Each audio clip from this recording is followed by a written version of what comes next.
Hi, welcome to On the Daily, a podcast about finding the acoustic you. I'm your host, Danielle McCleary. I am a serial optimist and a champion of people who has long been on a search to truly see people and help you peel back all of your layers and become the most acoustic, authentic, and best version of yourself. I'm so glad you're here. Let's dive in. Hello, everybody. I hope you are well wherever you are. I hope this podcast will bring you some joy today. My guest today was actually introduced to me through two writers of mine, Jen and Ronnie Seeger. They are two writers here in LA at SoulCycle and some of the most amazing humans ever. And they connected Eli and I and were like, you guys have to connect. You guys are both like on the same wavelength. Eli Weinstein, he is a therapist. You can find his podcast at The Dude Therapist. Online, he's the elevation_therapist. He is so real. He's so honest. He is just honestly one of the most authentic conversations I've had. This conversation, I think, is just so important. We talk a lot about mental health, especially over the last year, and ways that you can talk to somebody if you need to, and just the importance of expressing your feelings. And this episode just really kind of hits all of those topics, you know, and we get to laugh a little. So I'm really excited for you to hear it. He is such a gem, and I really enjoyed this interview. Y'all know how me and my family love a good sustainable option and ways that we can reduce our carbon footprint on this planet. One of those ways is we switched from regular toilet paper to bamboo toilet paper. My favorite brand is Hey Bippy. It's bamboo toilet paper. It is just as soft. It is strong and dependable. It's environmentally friendly. It saves trees. It's biodegradable. It's fragrance free. They also have a spray that can turn your bamboo toilet paper into a wipe. I have a discount code. If you want to give them a try, go to heybippy.com. It's BIPPY, heybippy.com. Use the code on the daily at checkout. You'll get a little discount. And I have been using this now for a couple years, and we are obsessed. You can get a subscription, so you don't even have to go to the store. It literally will show up at your door once a month. It's amazing. Give them a try. So let's get into this episode with Eli. Okay. Hi, guys. Hi, Eli. Welcome to the show. How are you? Hi. I'm doing great. Yeah, that's good. Yeah, it's a good day, you know? Yeah. How's the weather in New York? Oh, you know, it's snowing, and the storm the storm that scared Dallas is now coming to us. So it's exciting. Yeah. You know, who knows what can happen. Yeah.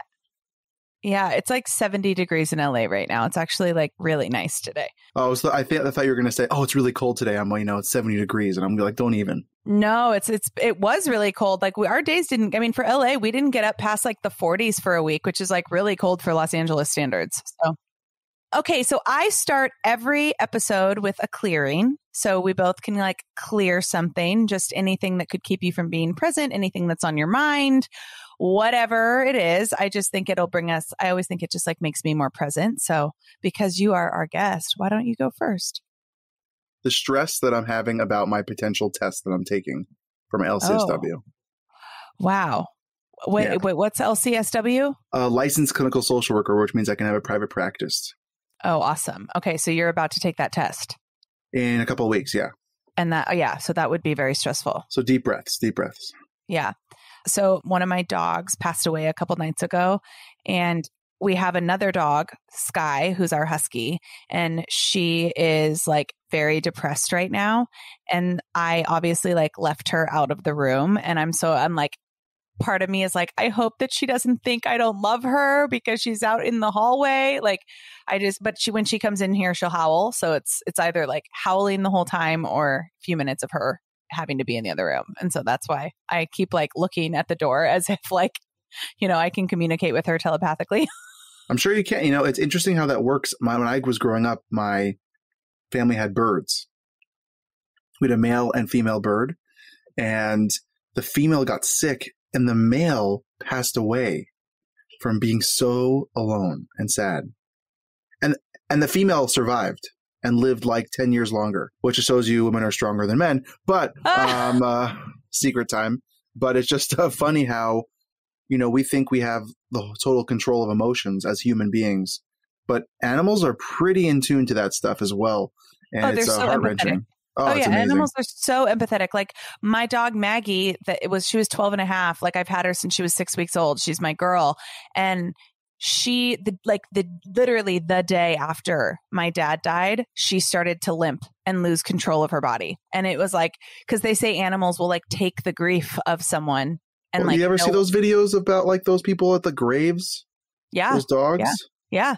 And then my dad and Maggie were really close. So it's like when she started to limp, I was like, okay, here we go. So yeah, I totally believe that. I think animals are way more in tune and empathetic than we are as humans.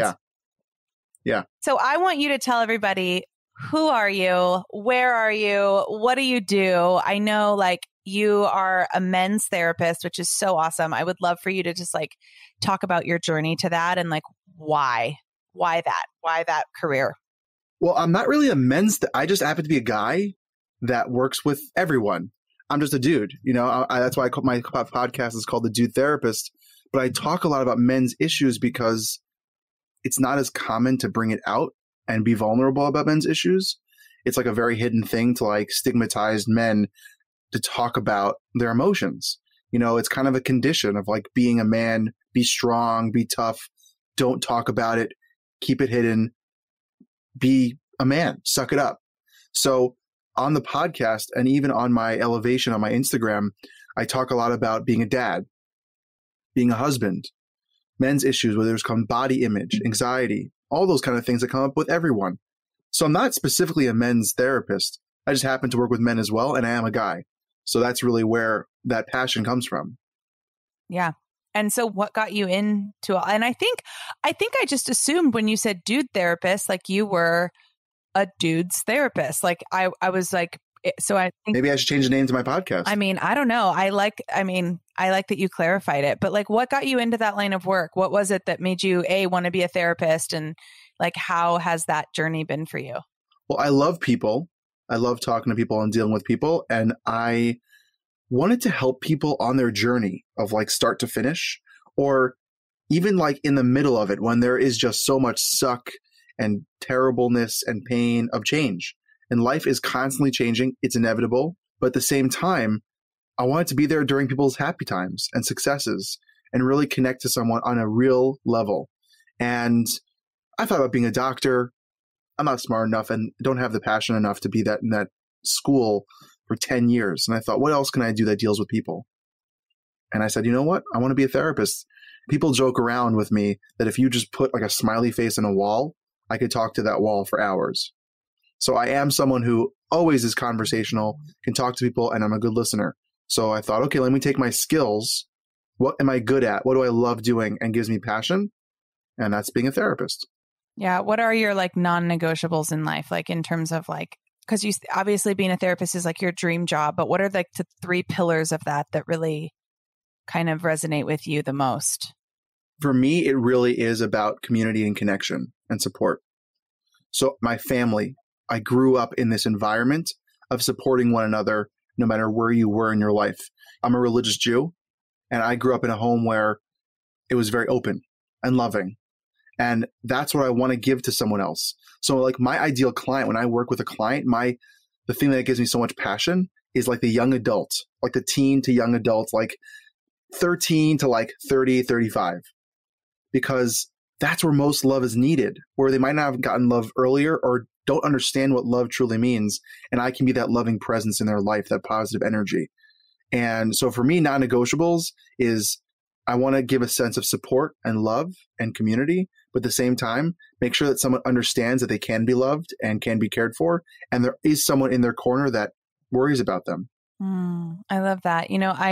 So I got a degree in theater, and for a while I was a high school theater teacher, and it was the best because like you, I think that age group, that 13 to 18 age group, like you said, they're just in such a cool, like vulnerable, raw place in their life where it can either go to being a human who is like very aware of their emotions, or it can like close up and it comes back to bite them in the ass later on. And I feel like one of the best things about teaching theater was I mean, theater's about feeling. It's about emotions. It's about expressing yourself. And so I got to work all right up top. It's all right in front of you.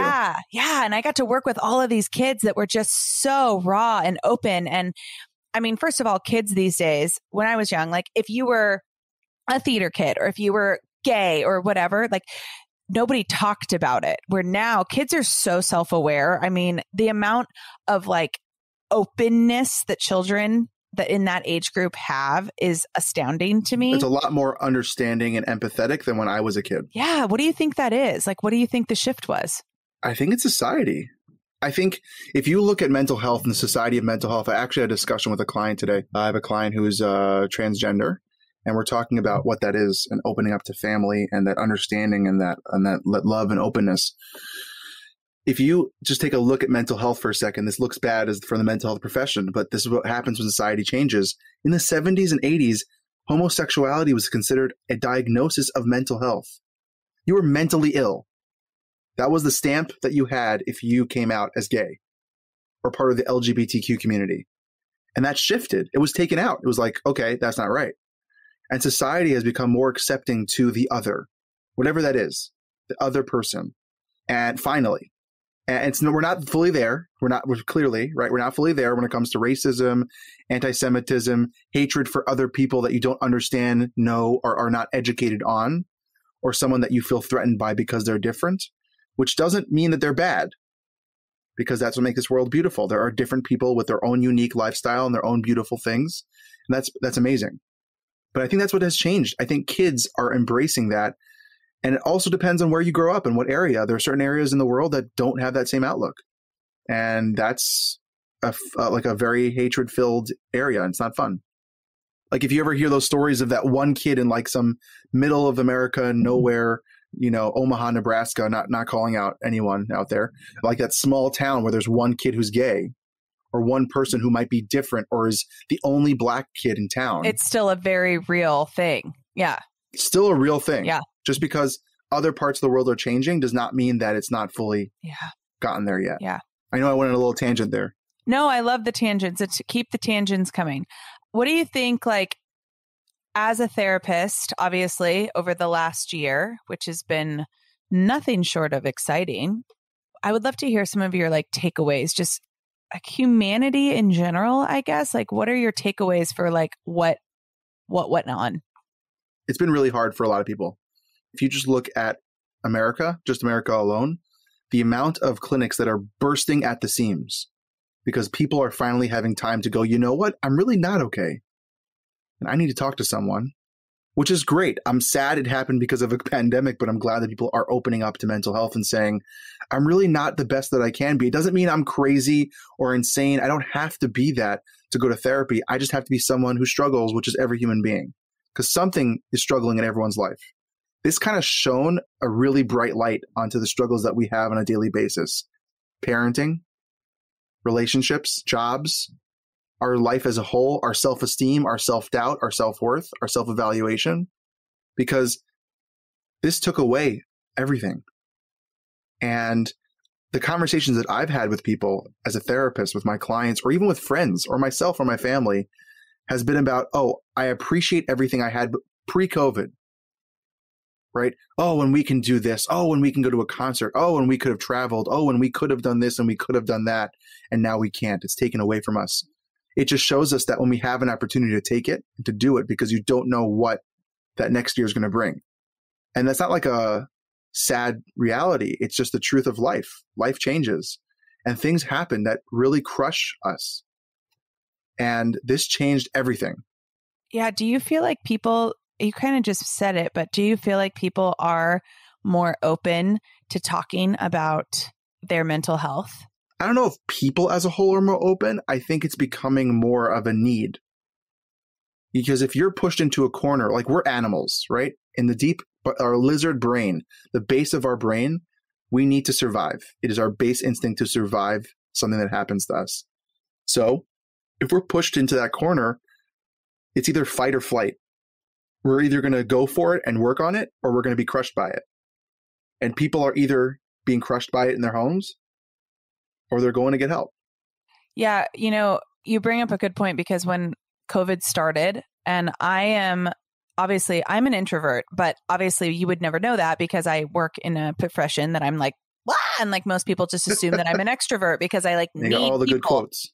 Right. Like all the people, I need people because I work with people. And yes, that's true. I love people and I love my jobs, but I recharge by being alone, like very alone. And so, but Breezy, my fiance, is an extrovert. Like getting trapped in her house with her fiance and our son was the best thing that ever happened to her. I thought I was going to lose my mind. And in that moment, I was like, wow, I was grateful. I first got a therapist when I went through a divorce, like almost a decade ago. And I've had therapy on and off ever since. And for me, it is literally the thing that has saved me multiple times. But it's interesting that you say that it's more of a need now, because I think humans in general what we're going through is not what we're built for in many respects. No. And I think we thrive on sociability. We need it. Whether you're introvert, extrovert, or the combination of the two, that like midway, when you ever took those tests on BuzzFeed, I don't know if BuzzFeed exists still, or now on whatever website you use, where it's like, do you like chocolate cake or red velvet? And all of a sudden, magically, now you know that you're an extrovert or introvert somehow by the cake choices you have. But I love those things. I always do them. I always get pulled in. I'm like, oh, I want to see what I am, even though I know I'm an extrovert. And we really had to take a hard look at ourselves. And I have to say, there are some pros for me personally that I loved from the pandemic, which is weird to say. I got to spend more time with my daughter and my wife. I got to not have to get dressed up every day to go to work and sit in traffic. I got to go back to LA to my in-laws for 4 months, which I have never been able to do since we've been married. We've been married for over 5 years. The longest time we've spent was like 2 weeks for the holidays. We spent 4 months in LA because we had to escape New York. It was just too much for us. My wife needed to go back to New York, to LA. Uh-huh. So your in-laws are the best. I know them. I know. Don't worry. We're going to talk about them on my podcast. Don't worry. They're the best. We're going to rip them apart. We're going to get some real stories about them, to hear about them, Can't how wait. much do they sweat? How good they are at SoulCycle? We'll get into that. But but it's an interesting thing to understand that we as humans are being tested right now, how much we can handle. And it's really hard. And the suicide rate and the depression rate and the anxiety rate has been shooting up like crazy. And unfortunately, especially with kids, there are suicide rates that are higher than they've been most years, just because we're not equipped to deal with this, because we need to be out. We need to be active. We need to have routines. Our kids need to be in schools, but They also need to be safe. Yes. So it's a really hard balance of like, well, what do you do? My school's open, but there's an outbreak in the community. I don't know, and then especially this year because of COVID and us being trapped in our homes, and then all the political stuff that was going on, not to get into politics, we were so trapped into just having to watch what was on TV instead of being outside and usually not seeing it as much in our face. It was another layer that was really hard to deal with as a society. It's overloaded. Oh, completely overstimulated. Overloaded. And then if you're a parent, you're usually, I'm not saying this in a bad way, I'm a parent. I get natural breaks in my day. When my wife goes to work, I go to work, my daughter's in babysitting, or if your child's in school or children are in school, you get breaks that you're able to then focus on one thing, decompress, and then move on to the next thing. But now it was just crisscross applesauce between everything that we were doing. In a matter of like an hour, you were working, doing housework, taking care of your child. At the height of it, it was like, what role am I in now? It was very overwhelming. And I think we all felt it in all of our different ways. And there's no wrong or right way to feel about it, but you need to deal with it and work through it, because it's not an easy thing to handle on your own. Yeah. I mean, I remember it was like, we took Owen out of school in March and his school never closed because they're preschool. So they were deemed essential and, stayed open. We kept him out until like May. And it was like towards the end of May, my son's, he just turned 5. So he's in those like pivotal years. Right. And I was watching him talk to stuffed animals, not in like a cute way, like in a, these are my only friends way. I was like, this is he's got to go back to school. Like, I'm sorry. Yeah. Like, he's a healthy, like, thank goodness we have a healthy child without any comorbidities. Like, he is the risk. It was risk assessment is what we ended up having to do as a family. Like, it was risk assessment. And what we decided was he is better off being in school. And that, I want to point out, that's what was best for you and the family. And that's what we need to realize. My wife and I flew to LA for Passover. And no, sorry, we didn't right in the height of it. We went for the summer. Sorry. We went for the summer, like I said, for 4 months.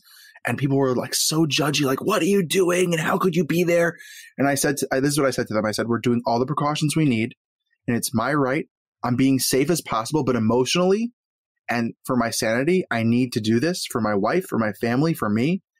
And I'm not judging you on your decisions, and you shouldn't judge me on my decisions if it means that I'm taking care of myself. I'm not hurting other people.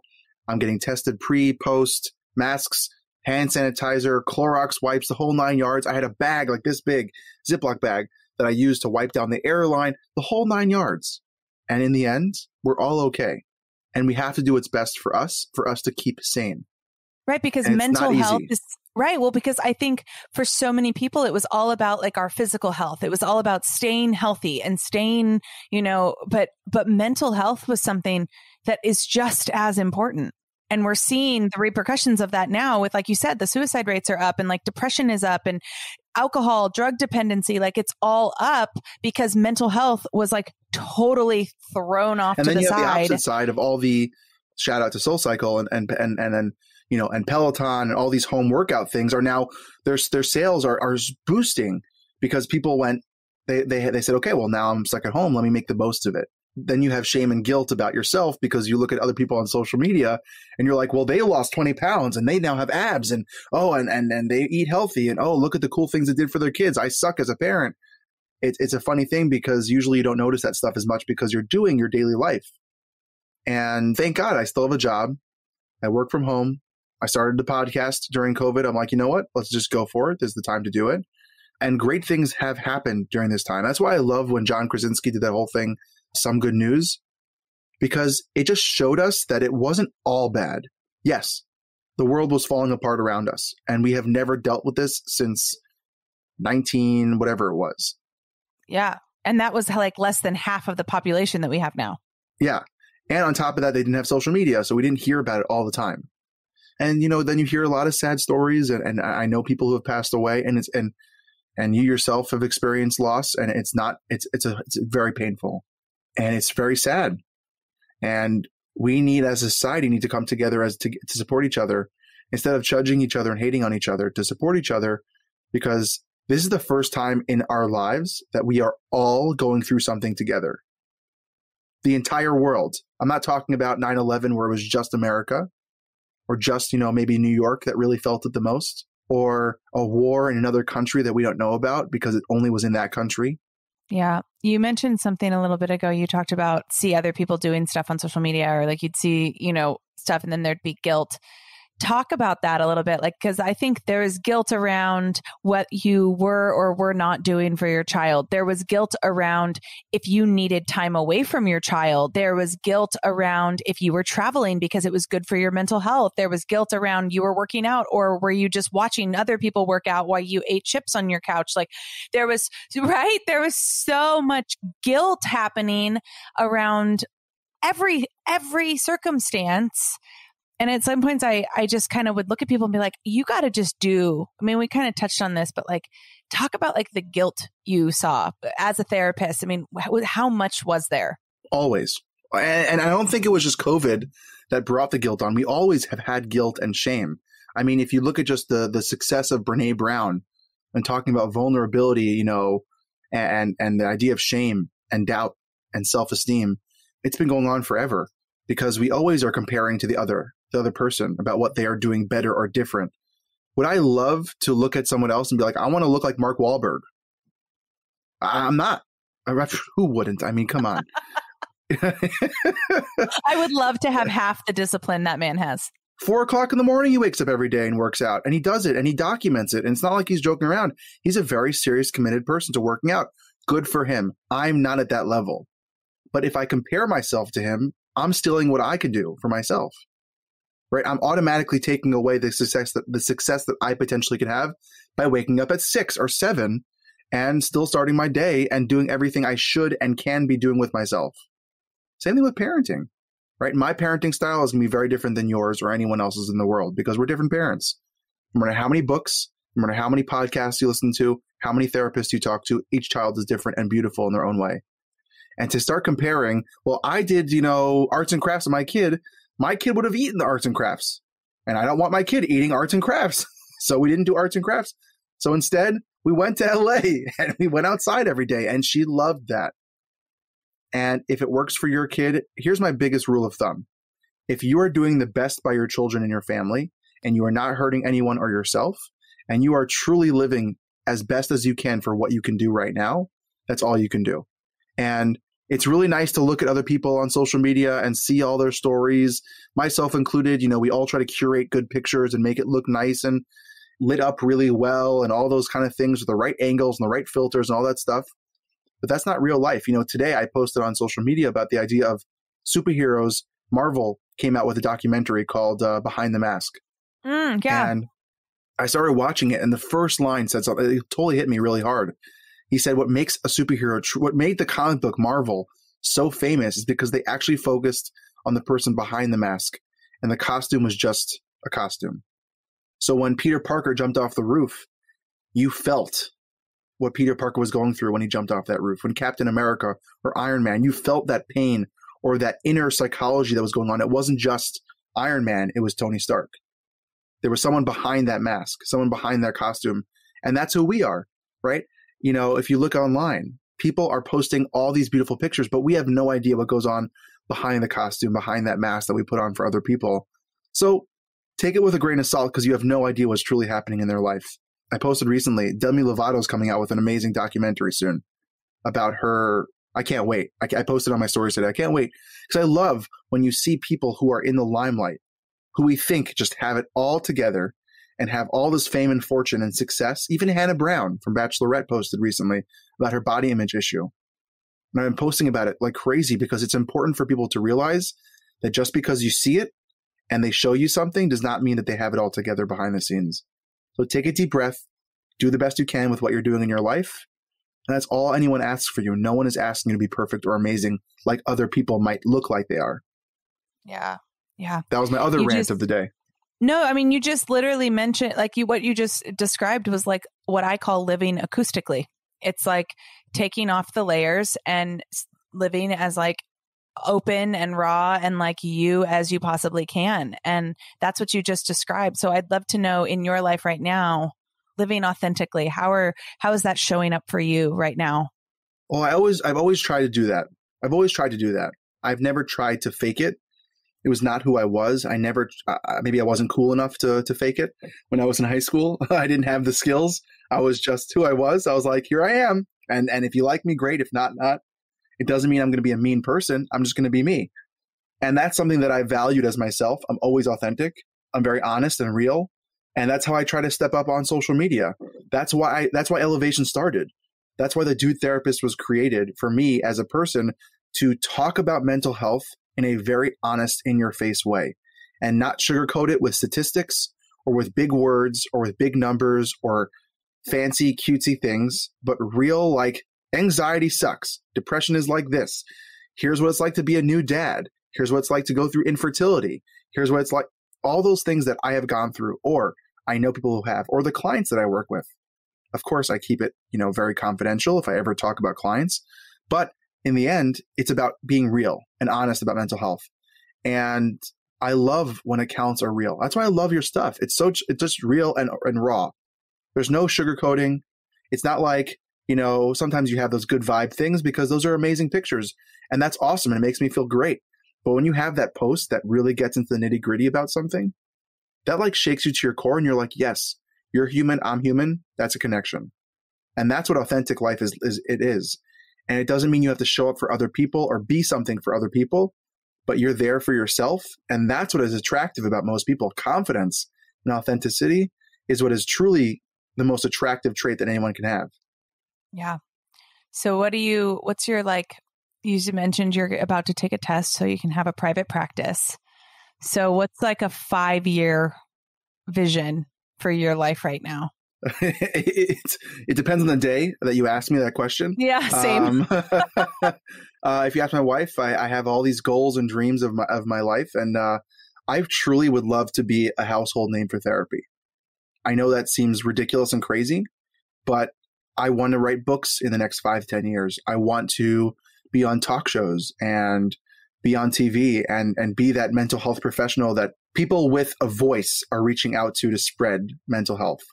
Not just celebrities, but anyone who has a platform to talk about honest mental health and what it means to struggle. Because that's what it means to be human, right? You cannot struggle if you're not human. Only robots and whatever unreal things don't struggle. Computers don't struggle. Well, sometimes they go slow, but computers don't struggle like humans, right? We have real struggle in our life. We have pain, we have suffering, we have happiness, we have joy. We have these ups and downs of life. And that's what I want to be in someone's life, is to be a support through that all. And to have a private practice would give me the opportunity to help as many people as I can, make the money that I feel I deserve instead of someone else, like a clinic, a community clinic that is sometimes not the best paying, and be able to support my family and live a wonderful life that I feel is authentic and real and healthy. And we'll see what happens. I'm just putting out the good vibes out there. We'll see what happens, but you got to work your hardest and see where it goes. I mean, you have like it's such an honest, like noble goal. Like, don't get me wrong. When I get people on this show and they tell me like, oh, my 5-year vision is I want to have a house in the Maldives and I want to do this and this and this. I love that stuff. Like, you can tell me that all day long and I will be like, yes, go get your truth. Like, I'm all for it. I wouldn't mind that. Well, yeah, but I love that your goals and like what you see 5 years from now is so relatable. I mean, especially coming into like the post-COVID era that we're about to go into, like, I think having just this need to be happy, to be honest, to be full of love, and to be doing what you love while like taking care of your family. That's such a beautiful, beautiful vision. Thank you. Growing up, my grandfather, who passed away like 16 years ago, I think, I can't remember, 16 years ago, had a truly huge impact on my life. He was this like 5-foot little man, came over from Europe during World War II from the Holocaust, and worked damn hard to make a name for himself. And he was like this larger than life personality, got involved in everything, was this very small stature, broad shoulders, dressed to the nines every day. And I admired him and is one of my biggest role models in life. And one of the things he said to me, and I know this is a classic thing, but he said to me once, he says, never work in a job that you feel is a job, but do something that makes you happy so that you are passionate about it every day of your life. And something that I am passionate about is helping people. It is sometimes too much. Sometimes I say yes a little too much and I take away from my life, and it's learning about having a balance, of course. But my goal is to help people in this world. And if that means doing more podcasts, starting my own podcast, reaching this audience, doing that audience, writing an article here, doing something there, if it helps people, I'm in for it, because we need each other. And I just happen to be a licensed professional that is trained. So cool. But you get your support from, let's say, your podcast, that's amazing. And you get it from someone else, a life coach or a soul cycle instructor, that one word of advice, that one moment of like that height of the workout. I've been there. I've been to Soul Cycle. I've been to that with the beautiful smells and I don't know what they pump into that place. That lemon. I know. And grapefruit. Oh, it's the best smelling thing in the world. And you're in that workout and you're sweaty and you're at your lowest and you're like, I can't do it. And that Soul Cycle instructor says some line. I don't know. And I don't know where you guys get them from. I don't know if you have a book that like tells you all these lines to do. You don't. We pull that like heart. You pull it, that or you pull it out of your ass. It comes from somewhere. Hey, it comes from somewhere and it works. And that's what I want to be for people. When they don't think they can do it and they come to a therapist and say, here's my experience with this, that, and the other thing. I don't know where to go. What can I do? And that's what I'm here for. And it's, and that's just my passion. It's what I love to do. I wouldn't mind the big houses. Oh yeah. I mean, we'll have those. Amen to that. Tell me about your podcast. So it's called The Dude Therapist. The only reason why I called it that is because there's so many therapy things out there, like therapy podcasts. And I thought, I am a dude and I am a therapist, so I'm the Dude Therapist. It's really just breaking down wellness and mental health, having different guests and different people talking about, let's say I have dietitians, I have athletes, I have myself, my wife is on there. She's a dietitian, and a podcast coming out soon, an episode of us is talking about our infertility journey. And then I have other people who are in the mental health world, all talking about what it means to be well and taking care of yourself. And it's really fun. I love it. That's awesome. Well, and for everybody listening, we are doing a swap. So obviously you're hearing this episode. You'll be able to hear me on Eli's podcast on The Dude Therapist. I am so grateful to your in-laws for connecting us. Literally, she's like, you need to check her out. I said, who is she? She goes, she's from Soul Cycle. I said, there are plenty who from Soul Cycle. She says, no, she is the best. Oh, I love that. And I said, okay. I call my mother-in-law Mama Siegs. I said, Mama Siegs, if you say she's the best, I trust your opinion. You have a very, high standard. And if she falls into that category, I have to reach out. And the rest has been history. Honestly, the Seegers, man, like shout out to them. They are the most amazing humans. I just love them so much. I love them both so much. I do too. Yeah. Well, that's good. You're stuck with them. Sir, I have one more question for you, and then we're going to play a game. I love games. Yeah, the game is fun. What's your sign? And that's not the last question, but what's your sign? My sign is Virgo, September. September, yeah. Yeah, Virgo. you make lists. You're a list person. Sometimes. Yeah. Okay. So you might like the game. You may not. I have it right here. See? Yep. Yeah. You may not like thing. the game. Okay. But my last big I love question. games. Don't worry. Okay. I'm open. Okay. So somebody's listening to this right now and they are feeling like they need a therapist. I think there's a common theme when people feel like they want to talk to someone. They don't know where to go. They don't know how to find someone. They don't know the first thing about finding therapy. What would be, as a therapist, what would be your advice to that person? I love that question. And I love that you asked it because it's an important thing to discuss. First of all, you can always reach out to me and I'm more than happy to help you find someone if I can help you. That's the first thing. Second of all, Psychology Today, I'm not sponsored. I don't know if they do sponsor, but you can go on that website and literally search and filter your zip code, your insurance, the gender you're looking for, the issue of specialty that you want, and you can find therapists in your area to reach out today, whether it's phone calls, emails, and that kind of thing. Go to Google and search therapists near me or mental health clinics near me. And there are so many therapists today. It depends on where you live. I'm going to say the LA, New York area is booming with therapists. So there's no limit to how many people can help you. It's just about finding a person. And I would add this point, make sure you connect with them. You do not have to stick with the first person that you meet. You're not stuck with them for life. If you don't like it, find someone else. Make sure it's the right fit for your wellness and your journey for getting better. That's it. Don't worry about their feelings. They don't matter. I'm saying this as a therapist. We don't matter. You matter as the client. So make sure that you find the right fit, the right person, and take your time to make sure that it feels right. And once you find that person, keep going with it and be patient with yourself to grow and be successful. Do you feel like I'm doing a sub question?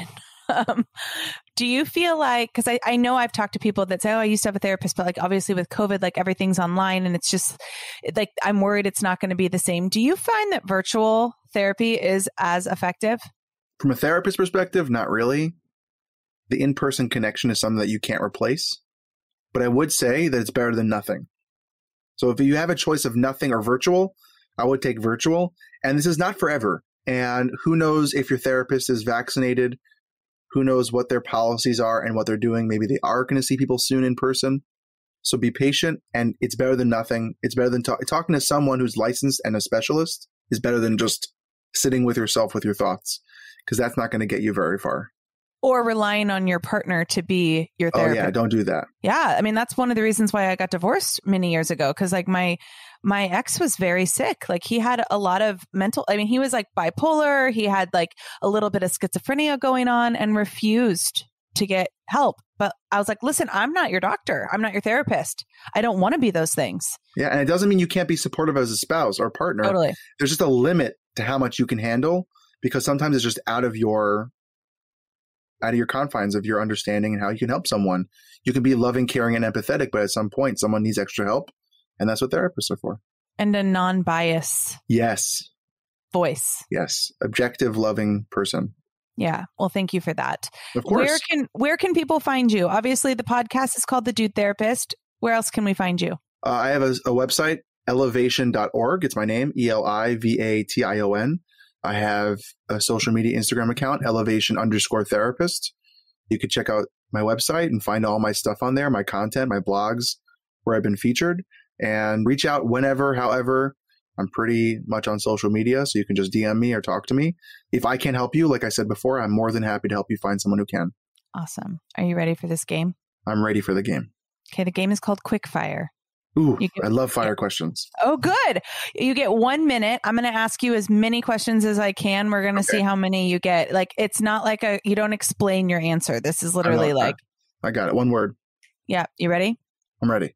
Favorite color? Blue. Favorite shirt? T-shirts. Favorite vacation you've ever taken? Hawaii. 3 things you are not putting back into your life after COVID. Less carbs, not as much TV, and I can't think of a third one. Just less TV, less screen time. Okay. Private jet or private yacht? Private jet. Mountain escape or tropical vacation? Tropical vacation. Favorite food? Any spaghetti or pasta with meatballs. Favorite person? My wife. If you could have a conversation with anyone, dead or alive, who would it be? I would like to talk to my grandfather again. I love that. And last question. You're going to a deserted island. You can take 3 things with you. Things or people. What are they? My wife. A book. I have to say my daughter. Is my wife and daughter, because I count on one? Yeah, that can be one. My wife and daughter. Book and food. Okay. Yeah. Food is good. You got a lot of questions. That was really good. Thank you. I've been practicing, I've realized through this process of this podcast, how many friends I have that are actually like really terrible at this game, like really terrible at this game. Oh, I have a friend that got through 3 questions, maybe, because every single question, she's like, well, it could be. I'm like, no, that's not the game. This is not, you're not playing the game. That's why if you're listening, pick me for your next taboo game or something, one of those games you have to be quick fire. I'm your teammate. That's it. I got you. It's my jam. We love a game night in this house. Like we are the game night house, and any game that's like quick, like Breezy knows that I'm the person to have on their team. Cause I am like, it doesn't even need to be the right answer. Like, no, I have a very fast brain. It's all good. Yeah. Eli, you're the best. Thank you so much for this. I seriously enjoyed this conversation. It was so important, and we'll chat soon. Thank you for having me. I want to share with you a company that I ran across a couple weeks ago, and it's called Last Object. Their mission is to basically eliminate single-use items and create reusable, sustainable alternatives. So if you know anything about me, you know that I absolutely live in a sustainable house. We don't use real toilet paper. We use bamboo toilet paper. We don't use plastic. We use metal straws. We've gotten rid of napkins and we use cloth. Like any way that in our family, we can kind of create a more sustainable household for our family and for the planet, we do. So Last Object, I'm really excited about. They have so many different things, like from reusable Q-tips to cotton rounds to plates and a lot of things that would normally pollute the environment. They have all sorts of reusable items that are eco-friendly and obviously a better alternative. And I have a discount. So if you are interested in kind of switching your household to a more sustainable household, go check them out at Last Object. The link that you should click is in our show notes. So if you go to Apple Podcast show notes or wherever you're listening to your podcast and you click at the link, you'll be able to kind of go straight to their site. But if you use On the Daily 10 at checkout, you will get a discount. And so I hope that you have fun with that.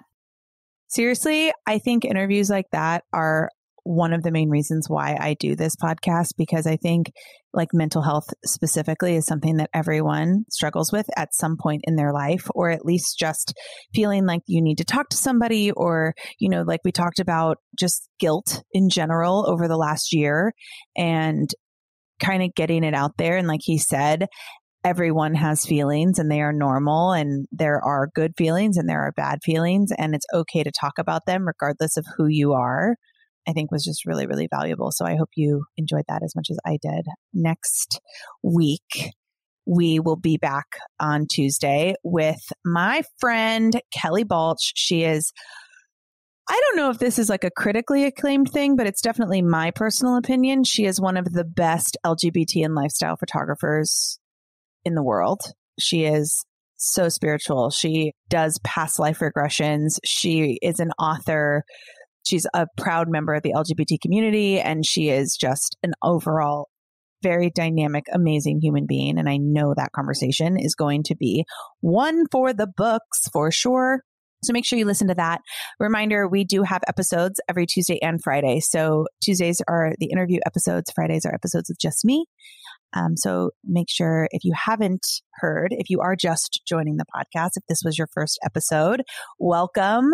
Go back and hear all of the other ones. They are not in any sequential order. So you can literally pick a title that resonates with you and dive in, which is one of my favorite things about this podcast. If you are loving what you're hearing, give us a review. We love a good 5-star rating and a happy review. You can find me at Daniela _ on the daily on Instagram. You can find the podcast at On the Daily Pod on Instagram.